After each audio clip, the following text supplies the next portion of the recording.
যে রুবেলদা, ওই যে আমার হাজবেন্ড, আর এই যে আমি পিয়ালিদির আজকে রাত্রেবেলায় কালকে বার্থডে। ভিডিওগুলো আসবে না, ভিডিও আসবে, আমি এডিট করে রেখেছি। পিয়ালিদি যেগুলো দেয় না সেগুলো আসে না। এই যে পিয়ালিদির ক্রাউন আর বাকি সব ওই পাশে যাচ্ছে।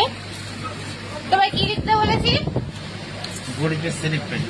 ভালো করে এই যে কেকের উপরে ভালো করে লিখে দেবা, মনে থাকে জানো। হ্যাঁ গাইস, তোমরা ঠিকই ধরেছো, আমি ভিডিও এডিট করতে আবার লেট করেছি। তো বুঝতেই পারছো, এটা বার্থডে, পেলিদির বার্থডে ছিল 10 তারিখ অক্টোবরে, আর এটা হচ্ছে নভেম্বরের শেষ হয়ে যাচ্ছে। ঠিক আছে, আমি এত লেট করে ভিডিও দিচ্ছি যেহেতু রুবেলদার সাথে কথা ছিল যে আমি ভিডিওটা পোস্ট করব, আর নিজেও বলেছিলাম যে হ্যাঁ যতই হোক আমি এডিট করে যত লেট হোক পোস্ট করার চেষ্টা করব। আর যেহেতু একটা স্পেশাল ওকেশন, পেলিদির বার্থডে, অবশ্যই ভিডিওটা দিতেই হতো।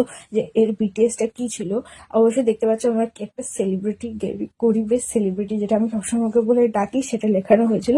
পরে যদিও এটা নিয়ে অনেক ফানি কেস হয়েছিল, তো ওটা নিয়ে না আরেকটা ভিডিও করা হচ্ছে যে কতগুলো কেক কাটা হয়েছে আর না হয়েছে। সত্যি বলছি, আমি আর পেলিদি যেখানে থাকবো সেখানে শয়তানি হবে না, আর এটা কোনো সময় হতেই পারে না। তো দেখো লাস্ট পরের ভিডিওতে কি হয়। 9:54, 10টা, পেলিদির জন্মদিন আর একটুখানি পরে 10 তারিখে আমরা গাড়ি নিয়ে বেরিয়েছি, কিন্তু গাড়ির চাবি নেই। বড় কনফিডেন্টলি গাড়ির চাবি আছে, আর আমি এই কুকুরদের গায়ের মধ্যে পাড়া দিয়ে ফেলেছি ভুল করি। এখান থেকে আমার মাথার মধ্যে এটা রয়েছে, আজকে চুল কেটেছি বলে এই জন্য প্ল্যান করছে চুল কেটেছি একটু